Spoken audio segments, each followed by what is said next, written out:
À l'aide! Mes joueurs veulent pas mourir! Et maudite génération paresseux!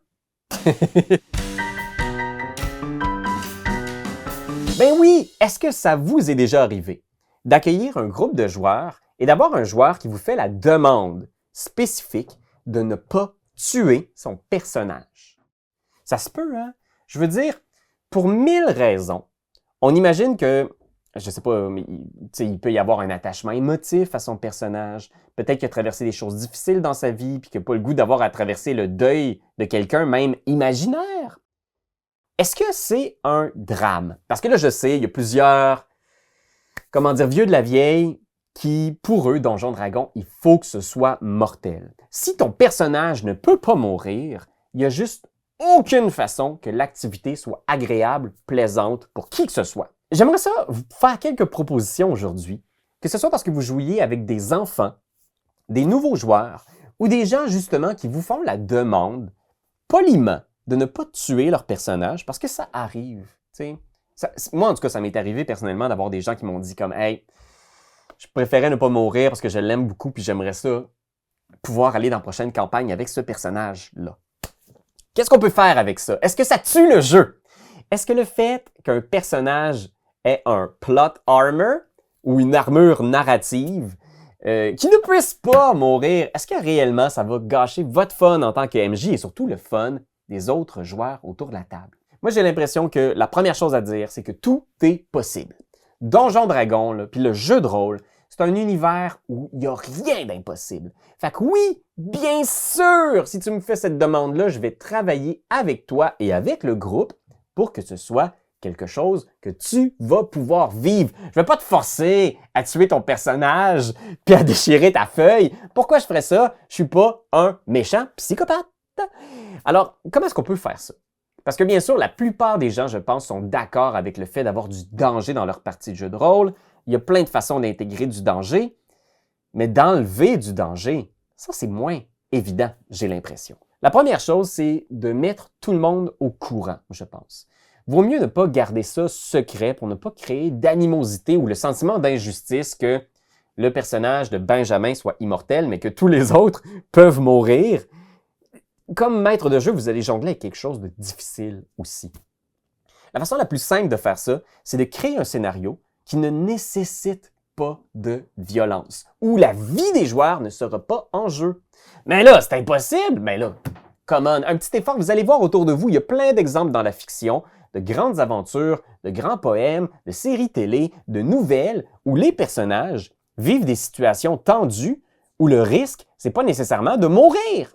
C'est de perdre leur job, c'est de ne pas devenir chevalier, d'être renvoyé du village ou de tout simplement perdre l'amour de leur vie. Fait qu'il faut trouver des enjeux où la vie n'est pas le truc le plus grave qu'on peut perdre. Il y a des scénarios politiques, par exemple, où le danger, c'est de vraiment perdre notre influence, de voir le royaume basculer dans la guerre. Vous, personnellement, vous ne serez peut-être pas en danger de mort, personnellement, mais peut-être que c'est la vie de millions de citoyens qui reposent entre les mains de votre barde. Peut-être que c'est un scénario dans lequel le danger, c'est de perdre l'item magique que vous convoitez. Oui, explorer un donjon, où il y a des choses formidables qui vont se passer, mais où vous ne devrez peut-être pas nécessairement mourir, être le premier à atteindre le parchemin secret avant vos rivaux. Et le danger, c'est peut-être d'être humilié et de vous faire battre juste avant d'arriver et de toucher le parchemin. Il y a plein de façons de créer un scénario où il y a une enquête, où le danger, c'est de ne juste pas savoir, de ne jamais découvrir qui a tué la mairesse du village. Ou un truc de même, là, je sais pas, je n'écrirai pas votre scénario pour vous. Si ça vous intéresse, je vais vous mettre dans la description une dizaine de types de scénarios différents. Puis vous allez voir là-dedans, c'est vraiment pas tous les scénarios qui mettent la vie de votre personnage en jeu. L'autre point aussi, c'est d'imaginer peut-être un procédé narratif qui va protéger l'existence de votre personnage. Par là, ce que j'entends, c'est que oui, il y a une immortalité en quelque sorte. Il y a une très bonne aventure pour la 5e édition qui s'appelle La Grande Roue de la Fortune. Je le traduis, mais il n'y a pas de traduction française malheureusement. C'est de Wheel of Fortune Destiny! Cette aventure-là pour Planescape, ce qui se passe. Petits spoilers. Donc, si vous voulez la rouler comme joueur, je vous suggère de passer au prochain timestamp.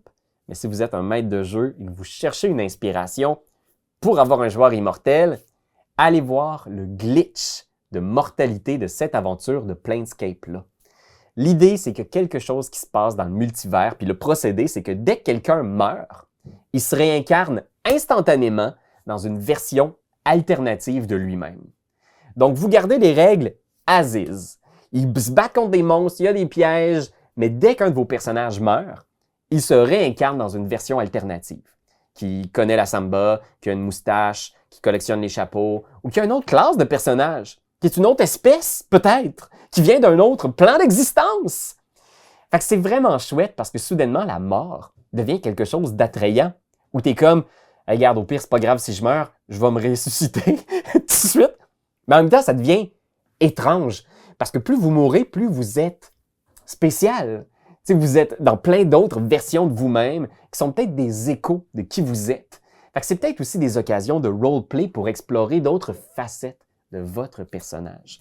Fait que ça, je trouve ça fascinant, puis je vous invite à l'explorer. L'autre façon de faire aussi, c'est de vous dire que si votre personnage meurt, ça ouvre un nouvel univers. Fait que si vous mourrez, ce personnage-là s'en va dans la campagne des morts. Fait que vous avez votre campagne pour les vivants, puis vous avez une campagne qui se passe en enfer ou dans l'autre monde, les abysses. Et soudainement, la mort n'est pas la fin du personnage, c'est le début d'une nouvelle aventure. Il y a des super bonnes aventures qui se déroulent justement en enfer ou qui se déroulent dans un monde étrange, comme The Shrike de Leo Hunt, où est-ce que c'est un abysse désolé, un univers complètement flyé en noir et blanc avec des spectres, des démons, un monde à explorer pour vos personnages morts. Alors graduellement, vous pouvez commencer cette campagne alternative-là avec un joueur, mais si votre campagne est très mortelle, peut-être que d'autres joueurs vont se rajouter et que vous allez avoir un lot de morts vivants ou de personnages qui cherchent un chemin pour retourner dans le monde des vivants. Fait que voilà, c'était mes petites suggestions pour sauver vos joueurs de la mort! Vivez!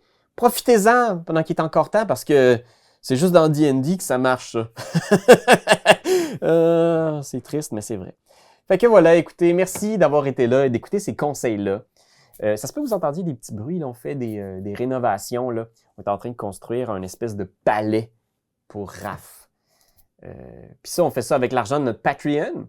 Fait que si vous voulez nous encourager à construire ces édifices farfelus autour des studios Etugame, vous pouvez aller voir le lien juste ici pour donner un petit peu d'argent. Ça vous permet de voir nos aventures de jeux de rôle exclusives et ça permet à notre chef suprême de se construire cette petite pièce où on peut tous aller le vénérer.